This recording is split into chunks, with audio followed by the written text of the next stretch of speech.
Why the fuck you lying? Why you always lying? Oh my God, stop fucking lying. Isinuko natin si Rodrigo Roa Duterte sa dayuhan na para bang wala siyang sariling bayan. Since when did the Philippines become a province of The Hague? As far as we are concerned, we're no longer members of the ICC.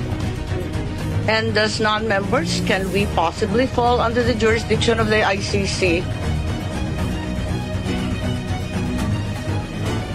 Yes, ma'am, I think, because we, under the... What's the use of signing or ratifying a treaty if it bears no weight?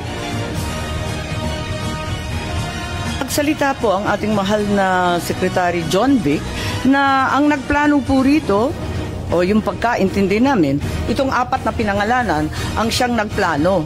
I said it was not me. There were other people in the room, but we did not discuss any plans of any arrest. Oh, really, huh?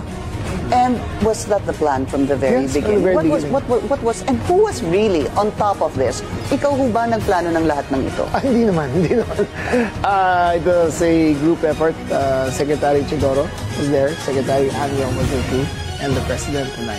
Sinabi ninyo na hindi kayo mag-isa na nagplano, kundi isang There was grupo. no planning, ma'am. Pero yun ang sabi eh. I said, hindi ako nagplano. May isang grupo na nagplano. We were all talking about a rumor, ma'am, and that was all. Rumor lang yun? Yes, ma'am. Group effort ang sabi mo eh. Pero para lamang sa kaprasong chismis, magtitipon-tipon pa yung mga sekretary ng kabinete. Nakakatuwa naman. Call it what you may, ma'am. Walang magawa. The only information we got was the words of the former president in Hong Kong. Sa Hong Kong? Sa Hong Kong, ma'am. Na andyan na? Yes, ma'am. Siya pang nauna, hindi kayo? Yes, ma'am. Nakakatuwa, ano?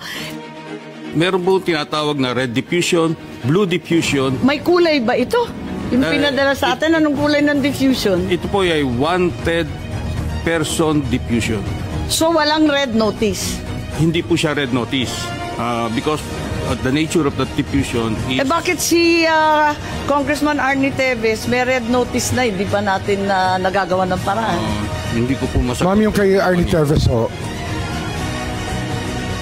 Ang pagkaintindi namin, red notice din ang sinasabi. Ngayon, lumalabas na wala kailanman na lumabas na red notice mula sa Interpol, kundi diffusion lamang. Baka dahil sa panahon, kasi mabilis po ang pagganap ng lahat, yung mga pangyayari. So, ibig sabihin, ang katotohanan, walang red notice. Mag-ingat po kayo, you're under oath, makokontempt po tayo. Was this warrant presented to PRRD at the time he was arrested? Pwede bang may sumagot?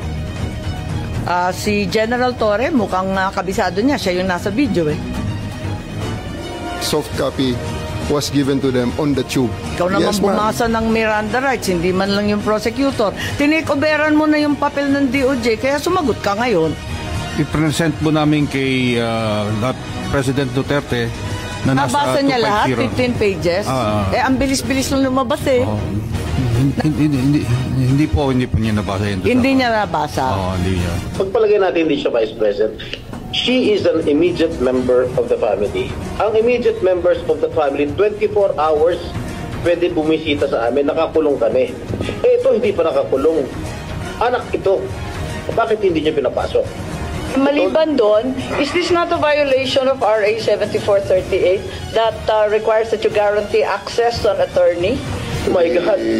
Body who issued the warrant, sir? Nasa batas yan.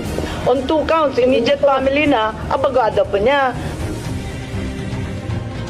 This is bigger than Duterte. This is about our dignity as Filipinos. Ang hustisyang ipinapataw ng dayuhan ay hindi hustisya. Ito ay pang-aalipin. Useless lahat ng hearing na ito kung hindi na po may babalik si Tatay Digong. Kung kaya niyo po siyang dalahin doon in less than 1 day sa loob po ng 13 na oras, dapat kaya niyo rin po siyang ibalik dito sa lalong madaling panahon.